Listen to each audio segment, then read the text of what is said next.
Already கொஞ்சம் reducing ஏஜென்ட்ஸை பார்த்துருக்கோம், ஒரு 5 பார்த்துருக்கோமா? அதே போதும். ரிமைனிங் இருக்கிறது பாருங்கள். முடிஞ்ச வரைக்கும் இந்த ரிமைனிங் இருக்கக்கூடிய ஆக்சிடைசிங் ஏஜென்ட்ஸில் நான் முக்கியமாக இருக்கிறது மட்டும் ஒரு கிளான்ஸ் வந்து சொல்லுங்கள், சரிங்களா? நமக்கு இன்னும் 1 hour தான் டைம் இருக்குது. அதனால் அடுத்தது வந்து இந்த ஓசோனாலிசிஸ்னு ஒரு டாபிக் இருக்கா?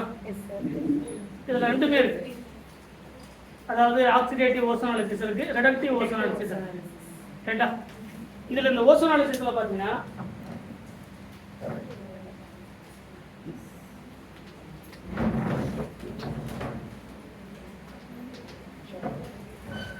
முதல்ல 2 ரீஜன்ஸ் இருக்கா?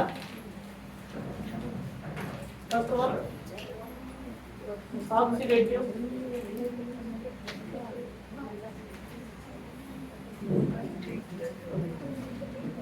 ஓசோனாலிசிஸ், ரெண்டாவது ரெடக்டிவ் ஓசோனாலிசிஸ். இந்த 2 ரீஜன்ஸும் தனித்தனியாக இருக்குது, சரிங்களா? ரீஜன்ஸை பொறுத்து தான் வரக்கூடிய ப்ராடக்ட். இதில் ஃபஸ்ட்டு ஸ்டெப் பார்த்தீங்கன்னா இந்த நமக்கு அந்த மெக்கானிசம் தேவையில்லை. பட் நார்மலாக ஓசோன் அப்படிங்கிறது டைபோலார் நேச்சுரல். ஓசோனுடைய ஸ்ட்ரக்சர் எப்படி இருக்கும்? இப்படி இருக்கும். இதில் ஒன்று நெகட்டிவாகவும் ஒன்று பாசிட்டிவாகவும், கரெக்டாக? இதுதான் ஓசோனுடைய டைபோலார் நேச்சர். டைபோலார் நேச்சர் அப்படிங்கிறது இந்த ஓசோன் நார்மல் ஸ்ட்ரக்சர் இப்படி இருக்கும். சொல்கிற பாயிண்ட் புரியுதுங்களா? இதில் நீங்கள் எடுக்கக்கூடிய அந்த டபுள் பாண்ட், மல்டிபிள் பாண்ட்ஸில் அல்கினாக இருந்தாலும் சரி, அல்கைனாக இருந்தாலும் சரி, எடுத்துக்கக்கூடிய அந்த அல்கை நம்ம ஏதாவது ஒரு அல்கைன் எடுத்தோம்னா முதல்ல வரக்கூடிய அந்த நெகட்டிவ் இங்கே இருக்கக்கூடிய டபுள் பாண்ட் அப்ரோச் பண்ணணும். இங்கே இருக்கக்கூடிய பாண்ட் வந்து இந்த மைக்ரேட் ஆகி இந்த மாதிரியான ஒரு ஓசோசோனைடு ஃபார்ம் ஆகும். ஓசோனைடு அப்படின்னு பார்க்குறோமா? இந்த மாதிரியான ஒரு ஸ்ட்ரக்சர் வந்து நமக்கு இப்படி ஃபார்ம் ஆகும். அதுக்கப்புறம் ஹைட்ராலிசிஸ் பண்ணும்போது பாண்ட் பிரேக் ஆகிட்டு நமக்கு என்ன ஃபார்ம் ஆகும்? ஒரு ஆல்டிகைடோ, ஒரு கீட்டோனோ, இல்லை டை கார்பனைல் காம்பவுண்டோ, இந்த மாதிரி நமக்கு அடுத்தடுத்து இதில் அடுத்தடுத்து நிறைய ஸ்டெப்பில் இருக்குது, சரிங்களா? 1,3 சைக்ளோஹெக்சேன், ரெட்டிரோ 1,3 சைக்ளோஹெக்சேன் ரியாக்ஷன்ஸில் இதில் பார்ட்டிசிபேட் பண்ணும்.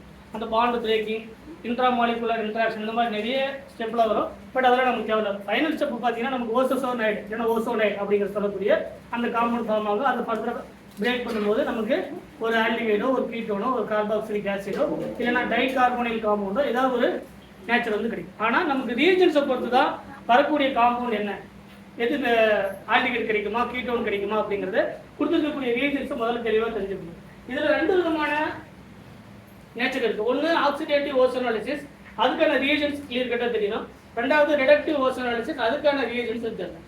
இதில் ரொம்ப முக்கியமானது என்னன்னா, ரிடக்டிவ் ஓசோனாலிசிஸ் அப்படின்னா ஏதாவது ஒரு மெட்டல், பர்டிகுலராக ஜிங்க் மாதிரியான மெட்டல் வந்து அது பிரச்சனை, சரிங்களா? ஃபார் எக்ஸாம்பிளுக்கு O3 அப்படிங்கிறது ஓசோனாலிசிஸ் வரக்கூடியது, ஜிங்க் வித் வாட்டர், கரெக்டா? இது ரிடக்டிவ் ஓசோனாலிசிஸ்க்கான ஒரு ரீஜன்ஸ். செகண்ட் ஒன் அதே O3 with zinc with hydrogen peroxide, இதுவும் ரிடக்டிவ் ஓசோனாலிசிஸ் தான். Third O3 with zinc triphenyl phosphate, இதுவும் reductive ozonolysis தான். Fourth O3 with zinc odd KMnO4, இதுவும் reductive ozonolysis. But odd KMnO4 அப்படிங்கிறது தேவையில்லை. இதில் வந்து கார்பன் டெட்ராபர் நான் போலார் சால்வெண்ட், இல்லைன்னா இன்னொரு கேஸ் வந்து பார்த்தீங்கன்னா O3 with zinc with நமக்கு டைமெத்தில் சல்ஃபர், இல்லைன்னா நமக்கு DMF சொல்லுங்க இல்லையா, அசிட்டோன், அது கூட யூஸ் பண்ணலாம். இல்லைன்னா டைமெத்தில் ஃபார்மேட், இந்த மாதிரி இருக்கக்கூடிய நான் போலார் சால்வெண்ட், இல்லைன்னா போலார் ஏப்ரோட்டிக் சால்வெண்ட். இது எல்லாமே எதுக்கான ரீஜன்ஸ் அப்படின்னா, இதில் நீங்கள் எதை வச்சு கண்டுபிடிக்கணும் அப்படின்னா இங்கே இருக்கக்கூடிய மெட்டலுடைய நேச்சரை வச்சு கண்டுபிடிக்கணும். இது எல்லாமே ரெடக்டிவ் ஓசோனாலிசிஸ்க்கான ரீஜன்ஸ், சரிங்களா? அப்போ ஆக்சிடேட்டிவ் ஓசோனாலிசிஸ்க்கு ஒரு டைப்பான ப்ராடக்ட் கிடைக்கும், ரெடக்டிவ் ஓசோனாலிசிஸ்க்கு ஒரு டைப்பான ப்ராடக்ட் கிடைக்கும். அப்போ முதல்ல ரீஜன்ஸை தெளிவாக தெரிஞ்சதான் என்ன டைப்பான ப்ராடக்ட் கிடைக்கும் அப்படிங்கிறது நம்ம சிம்பிளாக பார்த்தோம். சொல்ல பாயிண்ட் புரியுதுங்களா? அப்போ முதல்ல ரெடக்டிவ் ஓசோனாலிசிஸ்க்கான ரீஜன்ஸை நீங்கள் தெளிவாக தெரிஞ்சிருக்கணும். ரெண்டாவது ஆக்சிடேட்டிவ் ஓசோனாலிசிஸ்க்கான ரீஜன்ஸ் O3 வித் வாட்டர், என்ன இல்லை மெட்டல் கிடையாது. ரெண்டாவது O3 வித் அசிட்டிக் ஆசிட். இதே கேசஸ்ல பார்த்தீங்கன்னா இந்த மாதிரி கூட கொடுத்துருப்பாங்க, O3 with zinc with acetic acid. இதுவும் என்னது ரெடக்டிவ் ஓசோனாலிசிஸ். என்ன இருக்கணும் மெட்டல் வந்து கம்பல்சரியா இருக்கும். அடுத்தது O3 வித் நமக்கு ரிமைனிங் இருக்கக்கூடிய கேட்டகரியில KMnO4 இது இருக்கலாம். இதுவும் ஆக்சிடேட்டிவ் ஓசோனாலிசிஸ் தான்.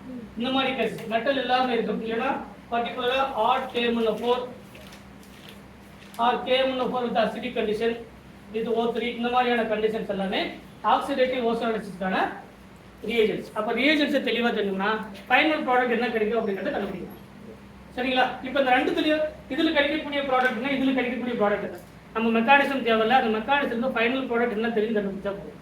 சரிங்களா? அதுக்கு ஒரு ஈஸியான மெத்தட் தான் ஆக்சிடேட்டிவ் ஓசோனாலிசிஸ்ல ஆக்சிடேட்டிவ் ஓசோனாலிசிஸ். இதுல ரெண்டு கேட்டகரி இருக்கு. ஃபர்ஸ்ட் நம்ம கொடுத்துருக்கக்கூடியது அல்கினா இருந்தா டபுள் பாண்டட் மாதிரி அல்கினா இருந்தா இதுல ரெண்டு கேட்டகரி. ஒன்னு ஆக்சிடேட்டிவ் ஓசோனாலிசிஸ், இன்னொன்னு ரிடக்டிவ் ஓசோனாலிசிஸ். அதே மாதிரி கொடுத்துருக்கக்கூடியதுல அல்கைனா இருந்தா சரிங்களா? இதுல ஆக்சிடேட்டிவ் ஓசோனாலிசிஸ்ல கொடுத்துருக்கக்கூடியது வந்து அல்கின், நமக்கு கொடுத்துருக்கக்கூடிய ரியாக்டன்ட் வந்து அல்கினா இருந்தா நமக்கு கிடைக்கக்கூடியது கார்பாக்சிலிக் ஆசிட். கிடைக்கக்கூடியது கார்பாக்சிலிக் ஆசிட். நம்ம ரியாக்ஷன்ஸ் வந்து பார்ட்டிசிபேட் பண்ணி பாண்ட் பிரேக்கிங் பண்ணோம்னா நமக்கு கிடைக்கக்கூடிய ப்ராடக்ட் வச்சு நம்ம கண்டுபிடிக்கலாம். சரிங்களா? இதை வச்சு நம்ம ஈஸியாக கண்டுபிடிக்கிறது ஆன்சர் ஒரு ஈஸியான மெத்தட். ரெண்டாவது என்ன கிடைக்கலாம் அப்படின்னு பார்த்தா கீட்டோன் கிடைக்கலாம். ஒன்னு கார்பாக்சிலிக் ஆசிட் கிடைக்கலாம், இல்லைன்னா என்ன கிடைக்கலாம் கீட்டோன். அல்கைனா இருந்தா ட்ரிபிள் பாண்டட் இருக்கக்கூடிய சிஸ்டமா இருந்தா கார்பாக்சிலிக் ஆசிட் கிடைக்கும். என்ன கிடைக்கும்? Carboxylic acid. இதுதான் வந்து ஒரு ஆக்சிடேட்டிவ் ஓசோனாலிசிஸ்ல நீங்க தெரிஞ்சுக்க வேண்டிய ரொம்ப முக்கியமான பாயிண்ட் தான். சொல்லுங்க புரியுதுங்களா? ரிடக்டிவ் ஓசோனாலிசிஸ் தான் ரெண்டாவது. என்னது இது? ஃபர்ஸ்ட் ஆக்சிடேட்டிவ் ஓசோனாலிசிஸ், ரெண்டாவது வந்து என்னது ரிடக்டிவ் ஓசோனாலிசிஸ். இந்த ரிடக்டிவ் ஓசோனாலிசிஸ்ல நம்ம கொடுத்துருக்கக்கூடிய ரியாக்டன்ட் அல்கினா இருக்கலாம், நமக்கு கிடைக்கக்கூடியது ஒன்று ஆல்டிகைட் கிடைக்கலாம், இல்லைன்னா கீட்டோன். சரிங்களா? செகண்ட் ஒன் நமக்கு கொடுத்துருக்கக்கூடியது ரியாக்டன்ட் வந்து அல்கைனா இருந்தா நமக்கு டை கார்போனைல் காம்பவுண்ட் கிடைக்கும். இதுதான் ரொம்ப முக்கியமானது. இது ரெண்டு டைம் கேட்டுருக்காங்க. நமக்கு இல்லை, பட் நீட் மாதிரியான கொஸ்டின்ஸ் கூட இது கேட்குது. ரிடக்டிவ் ஓசோனாலிசிஸ்ல நமக்கு கொடுத்துருக்கக்கூடிய காம்பவுண்ட் ரியாக்டன்ட் வந்து அல்கைனா இருந்தா, அல்கைனா அப்படிங்கிறது ட்ரிபிள் பாண்ட் இருக்கக்கூடிய சிஸ்டம், நமக்கு என்ன கிடைக்கும்? Dicarbonyl. ஒரு சிம்பிள் எக்ஸாம்பிள். அடுத்த நிறைய எக்ஸாம்பிள்ஸ் பார்க்கலாம். First R1 double bond, R3, R4, R2 with ozonolysis with water. இதெல்லாம் ரீசன் ஆக்சிடேட்டிவ் ஓசோனாலிசிஸ். இது அல்கினா என்ன கிடைக்கும்? Carboxylic acid. முதல்ல பாண்ட் பிரேக் பண்ணலாமா? இதான் ஒண்ணு. இங்க என்ன இப்படி CH3 ஹைட்ரஜன் CH3. இப்போ ரெண்டு பக்கமும் ஆக்சிஜன் ஆட் பண்ணலாமா? அதெல்லாம் ஆக்சிடேட்டிவ் ஓசோனாலிசிஸ்ல பாண்ட் பிரேக் பண்ணி ரெண்டு பக்கம் ஆக்சிஜன் ஆட் பண்ணுறது நம்ம அந்த ஓசோனேட் அப்படி தான் ஃபார்ம் ஆகும். அந்த பாண்ட் பிரேக்கிங் மெத்தட் மூலமா. அடுத்தது ஃபர்ஸ்ட் நமக்கு ஃபார்ம் ஆகக்கூடியது CH3 C double bond O H. ரைட்டா? CH3 C double bond O H plus ரெண்டாவது என்ன கிடைக்கும்? CH3 C double bond. நமக்கு ஆக்சிடேட்டிவ் ஓசோனாலிசிஸ்ல ஒன்னு கார்பாக்சிலிக் ஆசிட் கிடைக்கலாம், இல்லைன்னா என்ன கிடைக்கலாம்? கீட்டோன். ஏன் கீட்டோன் கிடைக்கும் அப்படின்னா கீட்டோனை ஃபர்தரா ஆக்சிடைஸ் பண்ண முடியாது. பண்ண முடியுமா? முடியாது. ஆனா ஆல்டிகைட் என்ன பண்ண முடியாது? ஃபர்தரா ஆக்சிடைஸ் பண்ண முடியாது. ஆக்சிடைஸ் பண்ண என்ன கிடைக்கும்? அது அதாவது கீட்டோனை ஆக்சிடைஸ் பண்ண முடியாது. ஒரு ஆல்கஹால் ஆக்சிடைஸ் பண்ணா ஆல்டிகைட் கிடைக்கும். அந்த ஆல்டிகைட் ஆக்சிடைஸ் பண்ணோம்னா ஆசிட் கிடைக்கும். ஆனா கீட்டோனை என்ன பண்ண முடியாது? ஆக்சிடைஸ் பண்ண முடியாது. கீட்டோன் இருந்தா கீட்டோன் தான் கிடைக்கும். இப்போ ரெண்டு ப்ராடக்ட் கிடைச்சிருக்கு. ஒன்னு வந்து என்னது? கீட்டோன். இன்னொன்னு என்னது? ஆல்டிகைட். என்ன ரியேஜென்ட்? ஆக்சிடேட்டிவ் ஓசோனாலிசிஸ். அப்ப கிடைக்கக்கூடிய ஆல்டிகைட் ஃபர்தர் என்ன ஆகும்? ஆக்சிடைஸ் பண்ணா என்ன கிடைக்கும்?